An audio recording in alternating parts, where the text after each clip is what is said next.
So do I, so do I, so do I. SD. 안녕하세요. 날씨가 갑자기 추워지고 있습니다. 건강에 유의하시기 바랍니다. 오늘도 앞으로 진행될 짧은 앞날에 대해서 말씀드리려고 합니다.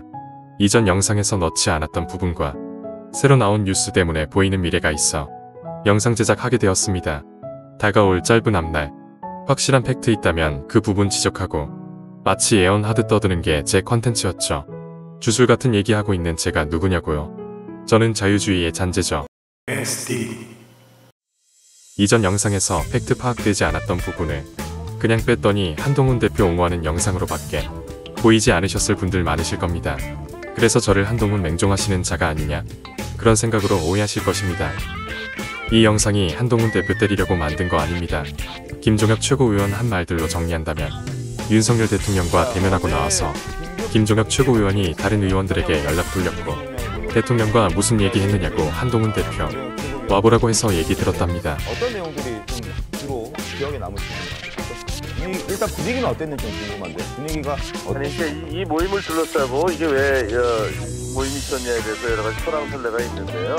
사실은 이제 그 대통령실과의 만남이 있고 난 다음에 의원들이 붕괴하는 분들이 꽤 있었어요. 아, 이거 네. 너무 훌륭하는 거 아니냐, 어떻게 이런 식의 사진을 배포할 수 있느냐 나를 놓고 의원들 사이에서 우리 만나서 대표한테 이야기를 좀 들어봅시다. 실제로 어떤 얘기가 있었는지, 이런 식으로 서로들 이제 사발통령 비슷하게 돌았는데, 그러면서 대표한테 우리가 이제 만날 테니까 만나서 와서 좀 얘기 좀 해주시죠 하니까 대표가 그렇게 하시죠 라고 얘기했는데, 네. 지금 현재 국감기간 중이잖아요. 그래서 의원들이 몇 명 모이지 못할 것이다 이렇게 생각을 했었는데, 오후부터 그 얘기가 나와서 연락을 했는데 뭐 20명이 넘게 이제 여러분들이 오신 거예요. 그러니까 그 과정에서 그것이 언론에 알려지고, 그러다 보니까 뭐 기자들도 오게 되고 그런 일들이 있었던 거죠. 김종혁 최고위원 한 사람의 얘기만 들으면 안 되었기 때문에 먼저 영상에 이 내용을 삽입하지 않았던 겁니다. 김종혁 씨는 한동훈 대표 위에 있는 사람이니까 내가 오라고 해서 의원들 모여들었다, 명확히 그렇게 말하고 있으며 김종혁 씨가 집합거는 겁니다. 제가 말씀드린 적이 있었지요. 팩트는 한 사람이 떠드는 것으로 믿을 수 있는 게 아닙니다. 그 한 사람이 잘못된 팩트를 날린다면 그게 주작이어도 팩트라고 말할 수 있는 게 아닙니다. 제 말이 지금까지 팩트였으나 제 말만 듣지 마시고 많은 뉴스 바탕으로 제 말이 맞는지 확인하시는 건 보시는 분들의 선택이라고 말씀드렸습니다. 저는 팩트를 보시기 편하도록 짚어드리는 도우미 같은 겁니다. 스스로 믿는 것을 팩트라거나 그럴 것이라고 단정하면 안 됩니다. 계속되는 뉴스들의 팩트와 제가 한 말들이 맞아가는지 확인하는 잣대와 같으니까 제 영상이 같이 있다고 했습니다. 그렇게 해서 저는 틀리지 않는 부분이 되는 겁니다. 이 영상에서 보면 제가 틀린 말 아니냐, 집합했었네, 이렇게 생각하실 때 정신승리 가시는 겁니다. 김종혁 씨가 자신이 잘하고 있다는 망상으로 팩트라며 떠들었고 한동훈 대표 와보라고 해서 대통령과 나눈 말 들었답니다. 김종혁 씨가 당대표이고 한동훈 최고위원이라면 이해되는 겁니다. 다른 의원들 모은 것이 더 큰 문제입니다. 이런 회동이 정말로 진행되었다. 그런데 한동훈 대표가 모은 거 아니다. 김종혁 최고위원, 한동훈 쉴드 치려고 이런 말 떠든 게 아닌 겁니다. 내가 한동훈보다 위에 있다는 생각도 들어있으니까요. 한동훈은 당대표지만 나는 당의 뜻을 모으는 최고위원이기 때문에 내가 오라면 아무리 한동훈이라도 와야 한다는 생각이 안 보이시는 분들 아직 많으실 겁니다. 정말 보이시는지요? 여기서 본질은 이런 김종혁 최고위원 때문이라도 한동훈 대표가 집합 걸고 새를 과시한 건 아니네요. 결국 어떻게 연결해도 탄핵 이유되지 못합니다. 한동훈이 좌파와 관련 없는 겁니다. SD. 해리스와 트럼프의 미국 대선이 한창입니다. 해리스는 PC주의 비호를 받고 있으며 트럼프는 살해 위협 2번이나 넘기면서 가고 있습니다. 해리스가 당선된다면 미국 내의 세금은 계속 높은 채 유지될 것이고 트럼프는 외국 자본 중국 돈이라도 끌어들여 세금을 낮출 것입니다. 어느 편이 되는 게 맞다고 보십니까? 누가 이길 거냐?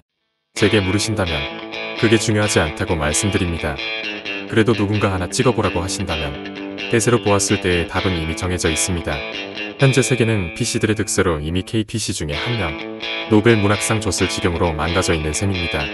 애초 아메리칸 뮤직 어워드 미국인들의 잔치에서 BTS가 순위 오른다는 자체가 정신 나간 거라고 확인되고 있습니다. 노인과 바다의 수준과 소년이 온다라는 소설의 수준 갭이 너무 큽니다. 우리로서 영광이고 앞으로도 열심히 할 한국인들 생기지요. 그런데 K문화라고 다 좋은 것만 있는 게 아니며 우리나라 PC주의는 세계의 PC주의 생각과 많이 다르고 문제 심각하다는 걸 모두 알게 되는 날 올 겁니다. 노벨이 이 사실을 안다면 무덤에서 일어나 핵폭탄 단추를 누를지도. SD 지금까지는 우리와 조금 먼 부분부터 시야를 좁히며 본 내용입니다. 제가 오늘 말씀드릴 것은 북한의 파병 문제입니다. 1만여 명 보냈다고 하지만 더 되는 것으로 확인됩니다. 애초 평양에 우리 드론이 삐라를 뿌렸다는 부분으로 이 문제는 시작하고 있습니다. 국방부에서는 우리는 그런 것 한 적 없으니까 대응 자체가 가치 없다고 합니다. 그러면 북한은 왜 그랬을까요? 그걸 생각하실 때 본질이 보이실 겁니다. 80년대 정신 고취를 위해 삐라 주르면 파출소에 갖다 주고 30cm자를 받았던 기억이 있습니다. 그러니 나라 안으로 호국, 반공사상 강화하고 그 본질은 파병으로 외화벌이에 대해 모으려고 했던 겁니다. 덕분에 우리도 파병을 할 수밖에 없어요. 좌파들은 이 문제 볼 수도 없는 것이며 파병 진행돼도 내가 가는 거 아니다. 가서 한남들 많이 죽으라고 하는 멍청한 사람들 넘쳐날 겁니다. 좌파 의원들은 파병 안 된다고 딴지 걸겠지요. 적든 많든 우리도 파병 갈 수밖에 없습니다.